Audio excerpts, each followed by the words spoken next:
Praise the Lord, जय मसीह की, खुदाबंद के नाम की महिमा हो।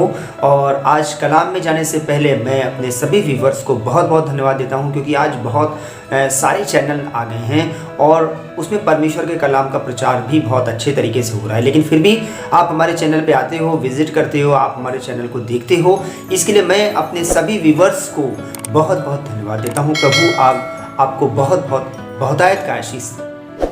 कलाम में आते हैं। आज का जो चैप्टर्स है, वो जो कैरेक्टर है, इसमें मैं बता दूं योना की पुस्तक से मैंने इसे लिया है। और योना की पुस्तक बाइबल की भविष्यवाणियों की अन्य पुस्तकों से भिन्न है। योना का कैरेक्टर जो है वो हमारे और आपके जीवन से बहुत अधिक मिलता है, क्योंकि हम और आप भी क्या करते हैं, जो डिसीजन लेते हैं उसमें थोड़ा बहुत अपने माइंड का उपयोग करते हैं, बल्कि बहुत ज़्यादा करते हैं कि अपने तरीके से सोचते हैं। अधिकतर लोग अपने तरीके से सोचते हैं और योना भी ऐसे ही था। यहाँ पे नीनवे नगर के बारे में बता दूं कि नीनवे नगर जो इज़राइल परमेश्वर की चुनी हुई प्रजा और कौम है, उसका एक विरोधी था, या ये कहते हैं कि दुश्मन था। और वहाँ पे जो लोग रहते थे उनके लिए परमेश्वर का ये कलाम जो था, ये वचन जो था, ये योना के ज़रिए पहुँचता है। और योना के बारे में योना नहीं जाना चाहता, क्योंकि योना जानता था कि वो लोग हमारे विरोध के। लेकिन ये चीज़ दृष्टांत में दर्शाता है। ये कलाम से ये हमको पता लगता है कि परमेश्वर हमसे कितना प्यार करते हैं। परमेश्वर एक शत्रु से भी प्रेम करते हैं। ये परमेश्वर के प्रेम को दिखाता है। तो कलाम में आते हैं, योना की पुस्तक पहला अध्याय और पहला वचन। यहोवा का यह वचन अमित्तै के पुत्र योना के पास पहुंचा।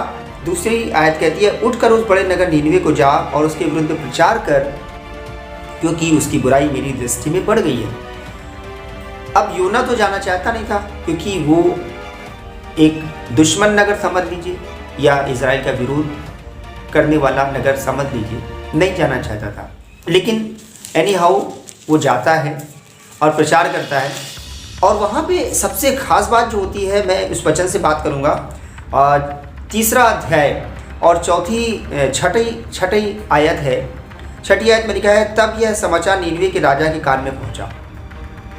इससे पहले मैं एक और वचन को बोलूँगा। चौथा वचन है, योना ने नगर में प्रवेश करके एक दिन की यात्रा पूरी की और प्रचार करता गया कि अब से 40 दिन के बीतने पर नीनवे उलट दिया जाएगा। पांचवी आयत कहती है, तब नीनवे के मनुष्यों ने परमेश्वर के वचन की प्रतीत की और उपवास का प्रचार किया, और बड़े से लेकर छोटे तक सबों ने टाट उड़ा। हालांकि ये बात सच थी कि वो इज़राइल के विरोधी थे, लेकिन फिर भी उन्होंने एक बात तो अच्छी करी कि उन्होंने परमेश्वर के वचन की प्रतीत की, उसको वैल्यू दिया। और उन्होंने सिर्फ वैल्यू नहीं दिया कि नहीं भाई बहुत सही बात बोली है परमेश्वर ने, नहीं, सिर्फ यही बात नहीं की, बल्कि बड़े से लेकर छोटों ने टाट उड़ा। इसका मतलब ये कि बहुत पश्चाताप किया। और सिर्फ वहाँ की प्रजा ने नहीं किया, इसके अलावा छठी आयत देखिए, तब यह समाचार नीनवे के राजा के कान में पहुँचा और उसने सिंहासन पर उठ अपने राजकीय वस्त्र उतार कर टाट उड़ दिया और राख पर बैठ गया। राजा ने प्रधानों से सम्मति लेकर नीनवे की इस आज्ञा का ढिंढोरा पिटवाया, क्या मनुष्य, क्या गाय बैल, क्या भेड़ बकरी या अन्य पशु कोई भी कुछ ना खाए, वे ना खाएं और ना पानी पिए। मनुष्य और पशु दोनों टाट उड़ें और वे परमेश्वर की दुहाई चिल्ला चिल्ला कर दें और अपने कुमार्ग से फिरें और उस उपद्रव से जो वे करते हैं पश्चाताप करें। कितनी अच्छी बात है ना। कभी कभी क्या होता है कि देखिए, राजा जो होता है वो अपने वस्त्र उतार दे, बहुत ही अपमान की बात होती है, और टाट हो गई। प्रजा से पहले खुद उसने किया, तो प्रजा तो ऑब्वियसली मानेगी। और सब लोगों ने इसका पश्चाताप, सारी प्रजा ने पश्चाताप किया। बुरे लोग थे, उपद्रव कर रहे थे, गलत काम कर रहे थे, कुमार्ग पे चल रहे थे, लेकिन उन्होंने पश्चाताप किया। हमारी आपके जीवन में भी अगर परमेश्वर के कलाम आज आप तक पहुंचा है और आपको लग रहा है कि कहीं मिस्टेक हो रही है, तो परमेश्वर आपको आज फिर मौका दे रहा है कि आप पश्चाताप करें। परमेश्वर जानता था कि वे लोग बहुत ही ज़्यादा बुराई कर रहे हैं, परमेश्वर की आत्मा को शोकित कर रहे हैं, बहुत ही बुरे बुरे कार्यों को कर रहे हैं, लेकिन फिर भी उसने चेतावनी दी। इसका मतलब है कि परमेश्वर आज इस वचन के जरिए हमें और आपको भी चेतावनी दी है। उन्होंने प्रतीत की थी, क्या हम और आप प्रतीत करेंगे? क्या हम आप पश्चाताप करेंगे? क्या हम उसको रियलाइज़ करेंगे और रियलाइज़ ही ना करके बल्कि उसको अपने जीवन में अमल करेंगे कि नहीं कहीं ऐसा ना हो कि कोई विपत्ति हमारे जीवन पे आने वाली हो तो परमेश्वर हमको वचन के जरिए ही तो बताएगा। आप देखिए शुरू से लेकर के परमेश्वर अपने भविष्यवक्ताओं को और अपने लोगों को ही इस्तेमाल करता है। आज उसने भी इस्तेमाल करने के लिए अपने कलाम को किसी न किसी ज़रिए अगर वो आप तक पहुंच रहा है तो बी सीरियस, आप ध्यान से सुनिए। और अगर कोई मिस्टेक हो रहा है तो आज भी परमेश्वर आपको समय दे रहा है।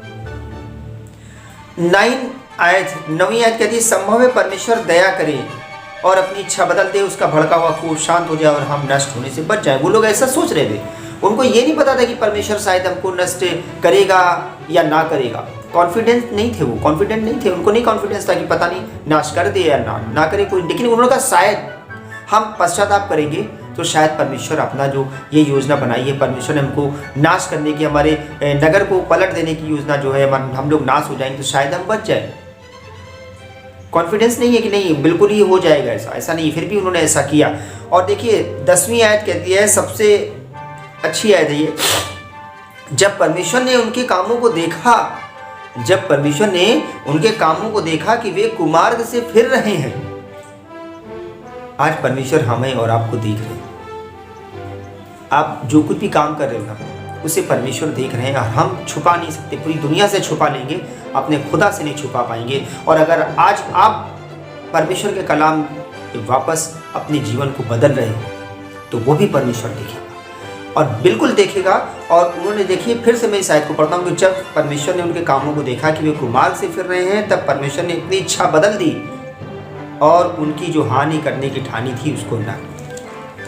प्रेज द लॉर्ड, खुदाबंद के नाम की महिमा हो। जो हानि करने की परमेश्वर ने ठान ली थी कि एक बुरा व्यक्ति है या बुरे लोग हैं, ये बुरे काम कर रहे हैं, मैंने इन्हें बनाया है क्या करने के लिए और ये क्या कर रहे हैं, कितना कुमार्ग पे चल रहे हैं, कितने बुरे काम कर रहे हैं। लेकिन फिर भी जब उन्होंने परमेश्वर के कलाम की प्रतीत की, उन्होंने अपने जीवन को बदल दिया, तब परमेश्वर ने क्या किया? परमेश्वर ने जो उनकी हानि की ठानी थी वो योजना ही बदल दी। यही बात यूना को खराब लगी थी, क्योंकि यूना तो जानता था, यूना तो अब तो यूना का नाम खराब हो जाएगा। भाई यूना भविष्यवाणी करके आए थे कि ऐसे आपसे 40 दिन के बाद बीतने पर ये नगर पलट दिया जाएगा। लेकिन हुआ क्या? परमेश्वर ने जब अपनी योजना बदल दी तो यूना को बहुत बुरा लगा। लेकिन सच्चाई क्या है? परमेश्वर हमसे बहुत प्यार करते हैं, वो हमको बार बार मौका देते हैं, क्योंकि हम नष्ट हो जाएं ये परमेश्वर नहीं चाहता है। इसलिए आज अगर ये वचन आप तक पहुंचा है तो प्लीज अपने कुमार्ग से फिर जाइए, वापस आ जाइए। परमेश्वर ने जो योजना या जो हानि करने की हो सकता है ठानी हो, वो परमेश्वर आपके जीवन से भी आशीष में बदल जाएगा। परमेश्वर के कलाम की प्रतीत करोगे तो जो हानि आनी है वो नहीं आएगी और एक नया जीवन आपको मिल जाएगा। जय मसीह।